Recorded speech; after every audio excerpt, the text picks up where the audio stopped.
You can make as much money as you want, invest all the money in the world, be as successful as Jeff Bezos. But if you're living out all of these 8 bad money habits, you will never be rich and you will always be poor. And it's important to learn these as soon as possible. I'm talking about as early as in your teenage years. Because if you learn these bad habits, you know what to avoid, and then you know what good habits to form to build a really great foundation for your financial future. A lot of things that have to do with money and success really don't have anything to do with the amount you make, but it has to do with the decisions you make, the values you hold, and how you handle your money, even when you have a little bit of it. So today, let's go on a journey of 8 bad money habits that are destroying men in their 20s. The first bad habit is trying to buy status. Now, you can't buy a doctorate degree. You can't just become a doctor. You can't just buy a celebrity status. That's just not how the world works. But what you can do is try to buy the appearance of looking like somebody that's worth a lot. You can take a Lamborghini out on a car loan. You can try to buy Balenciaga, Gucci, all of these fancy brands, Prada, right? You can try to buy a mansion on a crazy mortgage you can't afford. That being said, all of those things are plain out stupid. Trying to buy status is like trying to fill a void you'll never be able to fill. There's always going to be somebody that's richer than you, smarter than you, has more than you. So even if you're trying to buy stuff that you already can't afford, you're never going to catch up to that imaginary goal. All of that being said, all that really matters about trying to buy status, trying to buy clothes you can't afford, trying to buy a mansion you can't afford, trying to buy a car you can't afford, and maybe it's even smaller things like trying to go out to eat every night, trying to impress a girl on a date, right? All of those small things add up to this as well. Again, all that being said, buying status is simply just not worth it because you're spending money on things that really do not matter. You're literally spending money trying to impress people that you don't really care about and that really don't care about you. Because if what matters to them is the stuff you can buy, then that's just a shallow relationship to begin with. So overall, buying status is kind of useless, and it's just not a great way to spend your money, so don't do it. Our second bad money habit is buying vices. Now, we could look at a lot of different things here. We're talking about gambling, we're talking about smoking, drinking, partying.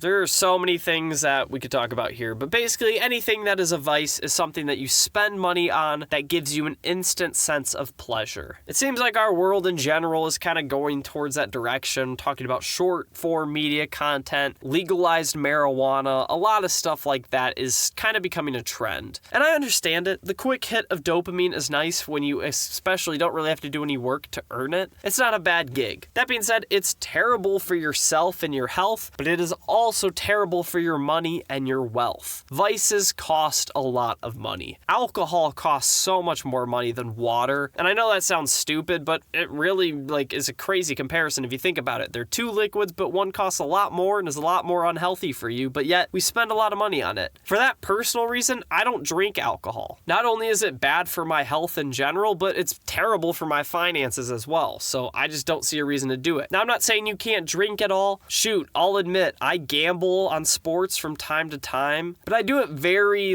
strategically and smart. I don't gamble money that I can't afford to lose, and I barely gamble at that. It's really just kind of a small side hobby that I do for fun. So if that's what drinking is for you, just like to have a beer with some of your friends sometimes, hey, that's fine. I'm not going to stop you from doing that. But if it's a vice that you're addicted to, if it's a vice that's stealing joy out of your life, man, it is just a terrible habit to be into. Not only is it bad for your mental, but it's terrible for your money as well. You can spend hundreds of thousands, even hundreds of thousands of dollars, if you know what I'm saying, on vices that don't serve you or don't serve your life at all, and they just make your life worse. Overall, if we're talking about investments, investing into your vices is a terrible ROI. Again, I don't want to talk in circles here, but just don't indulge in vices excessively. It is going to be terrible for you in the long run. Bad habit number 3 is not having a budget. Man, us young men are a little bit prideful. I'm not gonna lie, it's kind of me as well. We don't like to have a budget. We don't like to be very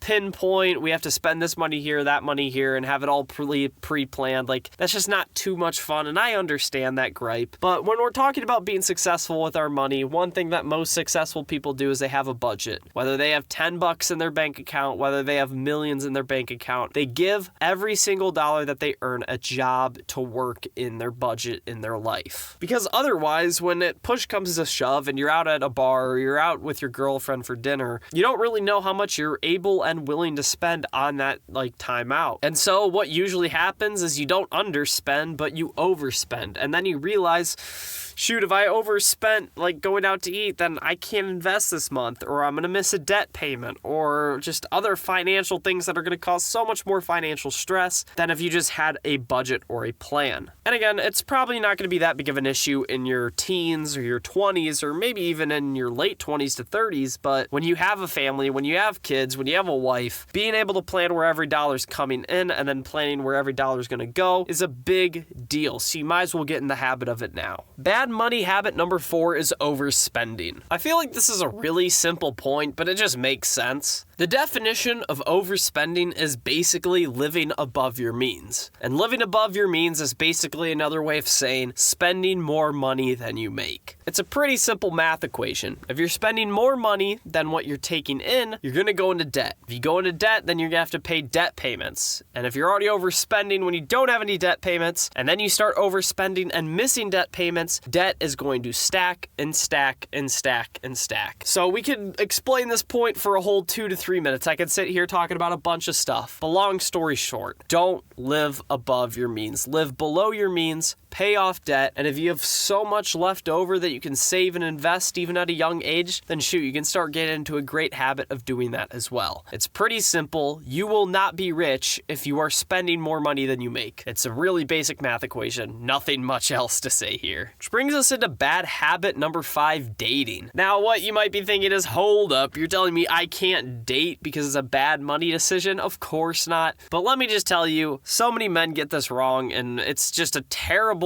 dating culture that we're living in. There are women legitimately out there that are literally looking for men to take them out for free dinners. I'm not kidding you. That's a definite thing. Now, I'm not saying every girl's like that. I'm not saying all girls are the same, like Juice WRLD, but there are women out there looking to take your money, take you out for free dinners and getting a free Gucci bag out of you or whatever, right? And then running off. That legitimately happens. And it can even happen when a woman isn't trying to take advantage of you. You could just be dating a woman for 3 to 6 months to even a year, and the relationship was never really going anywhere, but you both really enjoy each other's company and you enjoy hanging out. But you know you're really never going to get married, and you just enjoy each other's company. Yet you're going to be paying for all of her food, buying her gifts for Valentine's Day and Christmas and her birthday. You're going to be spending a lot of excess money on this girl, and then you're just going to end up breaking up because you're never fit to marry. Long story short, to make this a non-bad money habit, make sure you are dating to marry, and if you realize early on that you're not going to marry this girl, then stop dating her. Because not only are you going to save yourself a lot of peace of mind, but you're also going to save a lot of money. Once again, this is a pretty simple idea. Let's not keep talking in circles and move on. Bad money habit number 6 is credit cards. Now, look, I'm not a fan of credit cards in general, so I'm going to be a little bit biased here. I don't use a credit card at all. However, I understand that some people like credit cards, and there are benefits to it. First off, there's the obvious,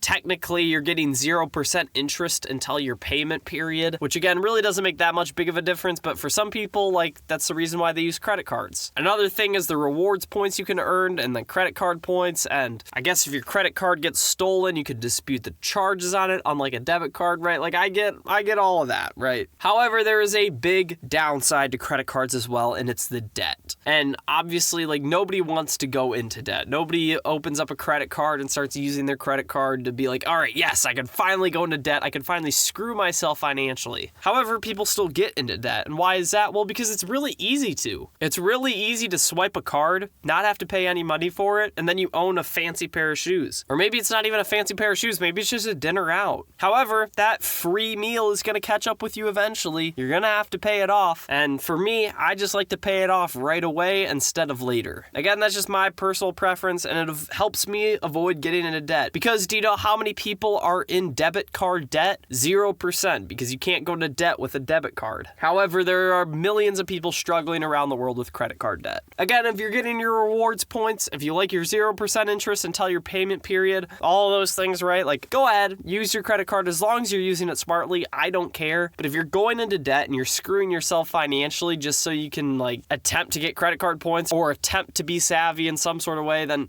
stop doing that, because it's not worth the financial stress. Bad money habit number 7 is being lazy. And man, being lazy looks like a bunch of different forms. We could talk about it in a career sense of just not taking accountability for your own career, being lazy, not getting promotions, not working hard, not getting bonuses. We could talk about being lazy in your spending, wanting DoorDash, Uber Eats, grocery delivery, like a laundry maid service, somebody to clean your own house when you shouldn't be able to even afford it in the first place. We can talk about being lazy about laying around your house all day, you know, like not spending money on that type of stuff. We can also talk about being lazy in investing, not being willing to take the time to open up an account, not taking the time to research and learn about what investing truly is. We can talk about the laziness of not being consistent about investing every single month, right? I feel like our whole generation is starting to be kind of lazy, and that's where you can really stand out. So if you're not lazy, you're going to excel far more than anybody else your age. Your money's going to grow so much more, so much faster, and you're going to get so much better at your job compared to your peers. They're going to be making so much more money, it's going to be absolutely insane. Which brings us to our last bad money habit, avoiding financial education. And man, this looks like so many different forms. This looks like neglecting getting better at your job, kind of like we talked about earlier with being lazy, but ignoring skills trainings, YouTube videos, really anything to get educated about getting better at your job, whether it's sales, marketing, engineering,